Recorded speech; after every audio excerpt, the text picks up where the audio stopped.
김두일의 페이스북 베스트 글. 안녕하세요. 이번 주는 검찰개혁을 향한 중요한 이슈들이 있습니다. 바로 윤석열 징계에 대한 확정 여부인데요. 저들은 필사적으로 그것을 막기 위해 가능한 모든 수단을 동원하는데 그중 대표적인 것이 부역 언론들을 통한 여론전입니다. 기레기들의 향연, 유한한 언론이라는 이 글은 가짜 왜곡 뉴스에 당하지 말자는 취지에서 지난 28일 페이스북에 올린 뒤에 주말 동안 좋아요 2172개, 공유 361회가 되었습니다. 자, 그러면 시작하겠습니다. 2020년 11월 28일 기레기들의 향연, 유한한 언론. 지난 글에서 나는 윤석열이 직무정지가 된 상태에서 12월 2일 검사징계위원회의 판결이 나기 전까지 검언짐, 검찰, 언론, 국민의 짐이 마지막으로 필사적인 저항을 할 것이라고 주장한 바 있다. 왜냐하면 현재 분위기가 윤석열 징계가 최소 면직에서 최대 해임까지 나올 것이라는 예측이 많이 나오고 있으니 징계 무효 소송을 제기하고 그 결과를 받는 것은 몇 년 걸리기 때문이다. 그 경우 윤석열은 사실상 정치적으로 끝장나고 징계가 아닌 기소를 걱정해야 할 상황이기 때문에 지금 당장 검언짐에서는 추미애가 해당 징계 청구 자체를 철회하도록 온갖 압력을 행사하는 것이 유일한 수단이다. 그들의 방식은 늘 똑같다. 검찰이 자신들의 일방적 주장을 언론에게 던져준다. 언론은 그것을 받아 어떠한 검증도 없이 보도하고 그것을 국힘당에서는 국회에서 떠들면서 정치적 사건으로 최대한 확대시킨다. 이 과정에서 가장 극악무도한 무리를 꼽자면 언론이다. 검찰은 우선 자신들이 살아야 하니 비위를 숨기기 위해 거짓 정보를 줄 수 있고 정치인은 정치적 목적을 위해 아무 말 대잔치를 해도 언론만큼은 반드시 진실만을 보도해야 할 직업 윤리가 있기 때문이다. 사실 확인을 하지 않고 보도하는 기자는 더 이상 기자가 아니다. 그저 기레기일 뿐이다. 우선 윤석열이 사찰 문건을 공개한 이유에 대한 것을 한 번 더 이야기해보자. 사찰 문건을 스스로 공개한 윤석열을 보면서 나는 정신이 나갔다고 했는데 알고 보니 문건 전체를 공개하지 않는 조건으로 법조 기자단에게 전달을 했던 것이다. 그 의도는 무엇일까? 기자들 전문 용어로 마사지를 해서 보도하라는 것이고 우리들 관점에서 보면 가짜 혹은 왜곡 기사를 받아보게 되는 것이다.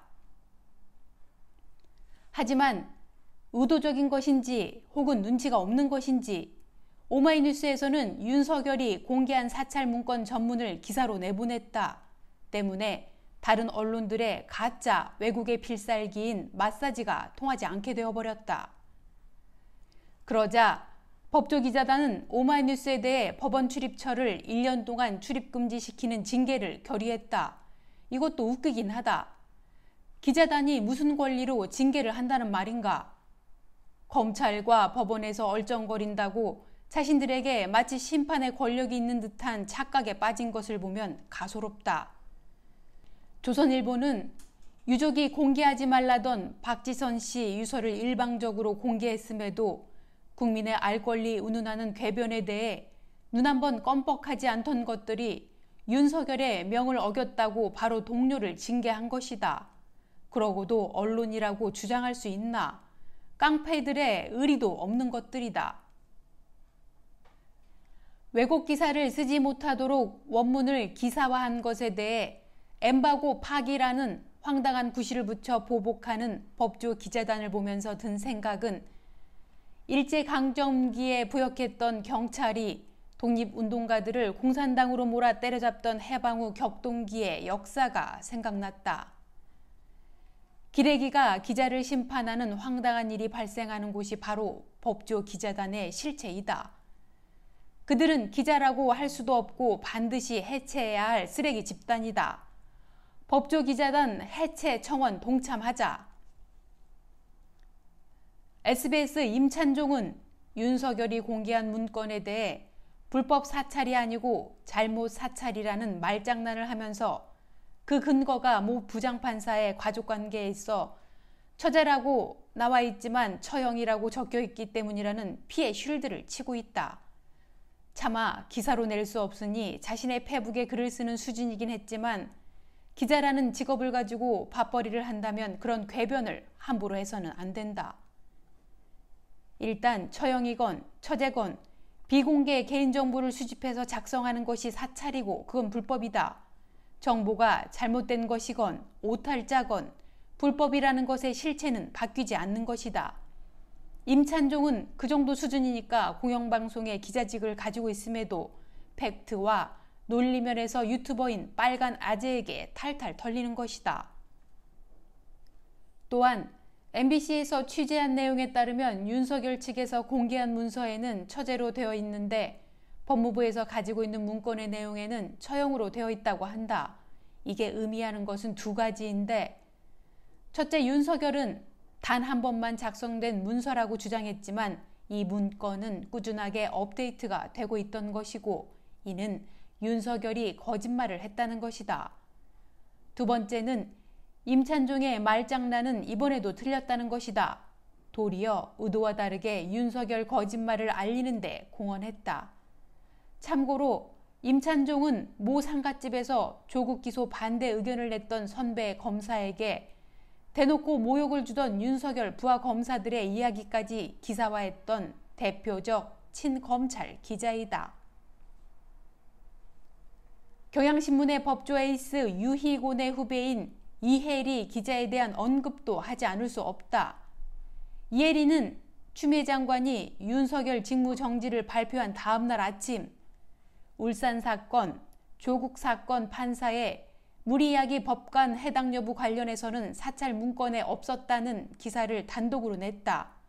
그 기사 때문에 하루 종일 추미애가 윤석열을 징계하기 위해 거짓을 했다는 말이 돌았다. 그런데 이혜리의 이 기사는 불과 몇 시간 만에 가짜로 판명되었다. 우선 이혜리가 기사를 쓴 당일 오후 법무부에서는 무리야기 판사에 대한 내용이 있다는 사실관계를 발표했고 결정적으로 윤석열이 공개한 사찰 문건에도 모 부장판사가 무리야기 법관 리스트에 올라있다는 내용도 분명하게 적혀 있었다.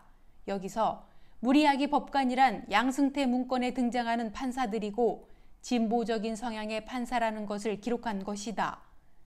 자신들의 사법농단을 수사한 자료로 사찰에 사용하다니 대단한 창의성 아닌가. 그러니까 이혜리는 본지 취재에 의하면으로 시작되는 기사의 첫 문장조차 가짜였던 것이다. 차라리 검찰이 전해준 내용에 의하면으로 기사를 썼다면 빠져나갈 구멍은 있었을 텐데 말이다. 이혜리 기자는 지난 사법농단 취재에 있어 경향신문의 에이스라는 평가를 얻었던데 그건 바꾸어 말하면 검찰이 던져준 소스를 가장 충실하게 기사화했다는 것이다. 요즘 기자는 받아쓰기 잘하면 단기간에 에이스가 되는구나. 참고로 사법농단 사건의 브리핑은 주로 그 유명한 한동훈이 했었다. 윤석열의 충실한 부하인 이복현 부장검사는 2년 후 추미애 장관의 직권남용을 수사하면 증거가 확보될 것이라고 대놓고 협박을 했다. 왜 2년 뒤인가? 직권남용으로 수사하려면 지금 고소해서 하던가.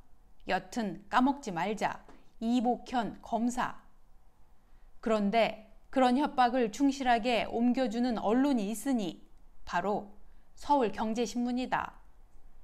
작성자가 손구민 기자라고 하던데 특이한 것은 손석희 아나운서의 아들이다. 호부 밑에 견자가 없다는 것도 옛말인가 보다. 뉴스룸에서 팩트체크를 그리 강조하던 손석희였건만. 참 이거 사찰 아니다. 온라인에 다 검색되는 것이고 나는 누구에게 물어보지 않았으며 보고서로 작성하지도 않았다. 나는 기본적으로 검찰과 출입기자단의 관계를 악어와 악어새의 관계라고 정의한다. 내부적인 정보를 주는 대신 자신들에게 유리한 방향의 가짜와 왜곡 기사를 내보낼 수 있는 통제력을 갖는 검찰이 악어이고 검찰이 주는 정보를 통해 특종, 단독 기사거리를 쉽게 얻을 수 있는 검찰 기자단이 악어 이빨에 낀 찌꺼기를 먹고 사는 악어새에 해당한다. 다만 악어새는 자신이 악어라는 착각을 하지 않는데 검사와 몇 번 거래를 든 기자는 자신이 검사만큼의 권력이 있다는 착각을 하고 있다는 점에서 그들은 악어새만도 못하다. 이번 윤석열 직무정지와 판사 사찰 문건 보도를 통해 통칭 한경으로 불리우는 진보계열 언론들에 대한 평가를 수정하려고 한다. 오마이뉴스는 적어도 윤석열의 마사지 요구를 거부한 것으로 당분간 MBC와 비슷한 수준의 진정성을 인정하고 평가한다. 큰 불이익을 감수할 각오로 공개했다고 보여지는데 데스크의 그 결단에는 진심으로 박수를 보낸다. 까방권 10회 부여한다. 한겨레는 전문 공개는 하지 않았는데 대신 일면에 해당 내용을 비중 있게 보도했고 사찰이라는 관점에서 검찰을 비난하는 사설도 썼다. 앞으로도 계속 케바케로 판단할 수밖에 없겠다. 우호적 평가를 하기 힘들지만 그래도 좋은 기사도 종종 나온다는 현재 평가를 유지할 작정이다. 경향은 이번에도 완벽하게 검찰의 입장을 대변하면서 가장 적극적으로 가짜 왜곡 뉴스를 쏟아내고 있고 나아가 조중동과 검찰에 대한 충성 경쟁을 하는 중이다. 한마디로 완전히 맛이 갔고 이제는 언론이라는 평가를 내리는 것이 불가능한 수준으로 전락했다. 닭 모가지를 비틀어도 새벽은 온다는 말은 김영삼이 구금되었을 때 민주화를 열망하면서 한 말이다. 동일한 관점에서 아무리 기득권이 저항을 해도 검찰개혁을 막을 수는 없을 것이고 특히 검찰에 부역하면서 쥐꼬리만큼의 기득권을 주워 먹으려는 언론도 새로운 시대 정신에 해당하는 언론개혁을 막지 못할 것이다. 지금 언론이 보여주는 모습은 왜 자신들이 개혁의 대상인지를 너무 적나라하게 보여주고 있다. You are not 언론. 감사합니다. 그럼 좋은 하루 되세요. 좋아요, 구독, 알림 설정은 희망입니다.